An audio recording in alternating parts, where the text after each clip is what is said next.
This is a test of NOAA weather radio's warning alarm system. The attention signals you just heard will automatically activate special receivers to warn impending hazards.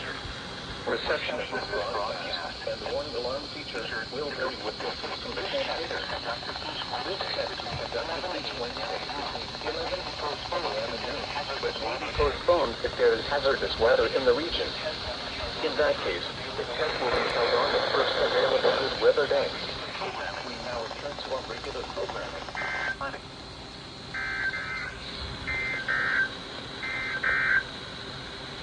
Here is the latest marine forecast for the following coastal waters from Cape